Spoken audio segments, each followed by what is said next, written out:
Hello friends, आज हम जीव विज्ञान तथा उसकी कुछ शाखाओं के बारे में अध्ययन करेंगे। सबसे पहले आता है हमारा एपीकल्चर। ठीक, एपीकल्चर का मतलब में क्या होता है? मधुमक्खी पालन का अध्ययन किया जाता है। ठीक है, उसके बाद आता है हमारा सेरीकल्चर। सेरीकल्चर हमें नाम से पता चल रहा है ना, सेरीकल्चर। इसमें क्या किया जाता है? रेशम कीट पालन का अध्ययन किया जाता है कि रेशम के कीट को कैसे पाला जाता है, उसका कैसे संवर्धन किया जाता है, उससे रेशम कैसे निकाला जाता है। इसका पूरा प्रोसेस हम किस में पढ़ेंगे? सेरीकल्चर में। ठीक है, पीसीकल्चर हमें लग रहा है जैसे कि पीसीकल्चर, वैसे हमने क्या पढ़ा? फिश पीसीकल्चर और फिश आपस में मैश कर रहे हैं ना नाम ये दोनों, तो इसलिए हम क्या करेंगे? पीसीकल्चर में मत्स्य पालन का अध्ययन करेंगे। ठीक है, उसके बाद आता है माइकोलॉजी। माइको मीन्स होता है छोटा। ठीक, तो ये हमें नाम से लग रहा है कि इसमें जो है किसी छोटी वस्तु का अध्ययन किया जाता है। जैसे कि इसमें कवक जो है बहुत छोटे छोटे से होते हैं, तो इसलिए माइकोलॉजी का अध्ययन किस में करते हैं? हम कवक में करते हैं। उसमें कवकों का अध्ययन किस में करते हैं? माइकोलॉजी में करते हैं। उसके बाद आता है हमारा फाइकोलॉजी। जिसे कि हम ये फंजाई टाइप्स में लग रहा है ये नाम सुनने में, तो इसलिए हम फाइकोलॉजी में किसका अध्ययन करते हैं? शैवालों का अध्ययन करते हैं। ठीक, इसके बाद आता है एंथ्रोलॉजी। एंथ्रोलॉजी में क्या करते हैं? पुष्पों का अध्ययन किया जाता है। ठीक है, एंथ्रोलॉजी पुष्पों का अध्ययन, एंथ्रोलॉजी पुष्पों का अध्ययन। इसके बाद आता है हमारा पोमोलॉजी। पोमोलॉजी में क्या करते हैं? हम फलों का अध्ययन करते हैं।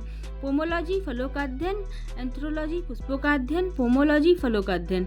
ठीक है, फाइकोलॉजी शैवालों का अध्ययन, माइकोलॉजी कवकों का अध्ययन, पिसीकल्चर मत्स्य पालन का अध्ययन, और सेरीकल्चर रेशम कीट पालन का अध्ययन, और एपीकल्चर मधुमक्खी पालन का अध्ययन। ठीक है, इसके बाद आते हैं नीचे आर्निथोलॉजी। आर्निथोलॉजी में हम क्या करते हैं? पक्षियों का अध्ययन करते हैं। ठीक है, आर्निथोलॉजी में हम पक्षियों का अध्ययन करते हैं।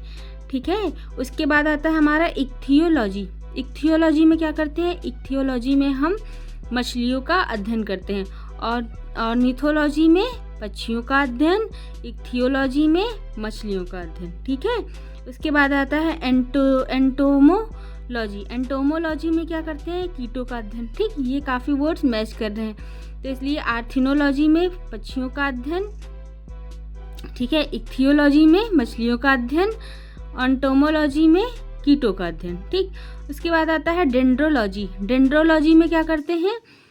वृक्षों एवं झाड़ियों का अध्ययन। ठीक है, हमें डंडे कहाँ से प्राप्त होते हैं? ये वृक्षों से और झाड़ियों से मिलते हैं, तो हम क्या पढ़ेंगे इसको? डेंड्रोलॉजी, ऐसे हम याद कर सकते हैं। डेंड्रोलॉजी वृक्षों और झाड़ियों का अध्ययन करते हैं। ठीक है, ओफियोलॉजी। ओफियोलॉजी में हम क्या करते हैं? ओफियोलॉजी में हम सर्पों का अध्ययन करते हैं। ठीक, ओफियोलॉजी सर्पों का अध्ययन। सौरोलॉजी में क्या करते हैं? छिपकलियों का अध्ययन करते हैं। ठीक, सौरोलॉजी छिपकलियों का अध्ययन, ओफियोलॉजी सर्पों का अध्ययन, सौरोलॉजी छिपकलियों का अध्ययन। सिल्वीकल्चर काष्ठीय पेड़ों का अध्ययन। किसमें? सिल्वीकल्चर में काष्ठीय पेड़ों का अध्ययन। अब ये जो है सेरीकल्चर और सिल्वीकल्चर आपस में मैच कर रहा है, बट हमें कंफ्यूज नहीं होना है।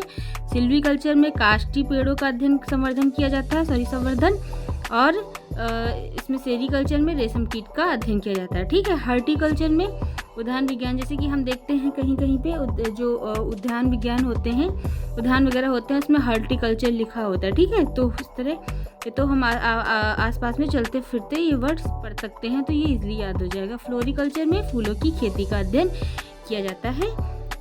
आज हम इतना ही पढ़ेंगे। अगर आपको हमारा चैनल पसंद आया हो तो लाइक, शेयर एंड सब्सक्राइब करें।